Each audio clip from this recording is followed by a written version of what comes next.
एक बार फिर viewers were also picking up that as Bengal was engulfed in violence after polls, a statue of Lenin was vandalized in the Jiaganj area of Murshidabad yesterday night. रहने का साफ है कि अब left किसी भी स्टेट में सरकार में नहीं है। लेनिन के स्टैचू पर अब हमला किया गया है, क्या मैसेज आता है बाहर?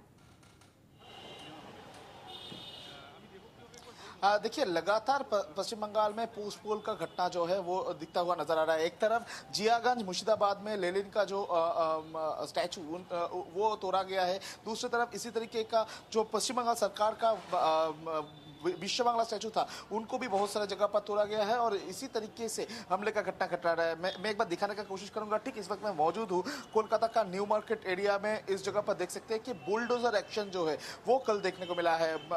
बीजेपी कार्यकर्ता की तरफ से बुलडोजर लेके आकर तृणमूल कांग्रेस का जो कार्यालय है इसके ऊपर हमला किया गया है। मैं एक बार दिखाने का कोशिश करूंगा कि कल शाम 4:30 बजे से लेकर 6:30 बजे के अंदर कोलकाता न्यू मार्केट जो एरिया है, इस न्यू मार्केट एरिया का जो हॉग मार्केट एरिया है, इस हॉग मार्केट एरिया में तृणमूल कांग्रेस का कार्यालय था। ये जो देखिए तृणमूल कांग्रेस का इसी तरीके का बैच अभी भी अंदर पड़ा हुआ है।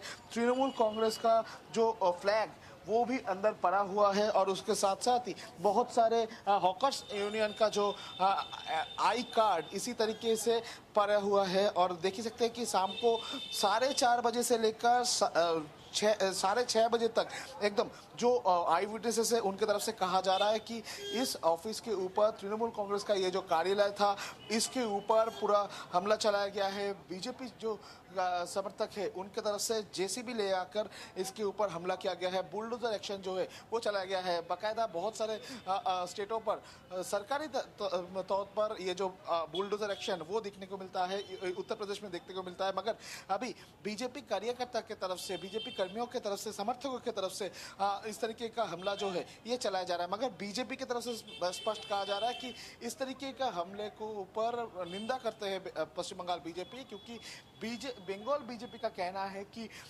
बहुत सारे ऐसे लोग हैं जो लोग काउंटिंग के टाइम पर, काउंटिंग के दिन पर 12 बजे के बाद से ही तृणमूल कांग्रेस छोड़कर बीजेपी में कन्वर्ट हो चुके हैं। बहुत सारे सपोर्टर, उन लोगों की तरफ से ही इस तरीके का हरकत किया जा रहा है और जो लोग ये पोस्ट पोल वायलेंस घटा रहे हैं उनके खिलाफ में सख्त कार्रवाई किया जाएगा, ऐसा पश्चिम बंगाल बीजेपी की तरफ से एकदम स्पष्ट किया गया है। दूसरी तरफ अगर देखा जाए तो पश्चिम बंगाल बीजेपी की तरफ से हर एक कार्यकर्ता को कहा गया है कि किसी भी तरीके का post poll violence West Bengal BJP tolerate नहीं करेगा, यानी नो टॉलरेंस जो नीति है उसको अपनाया गया है पश्चिम बंगाल बीजेपी की तरफ से।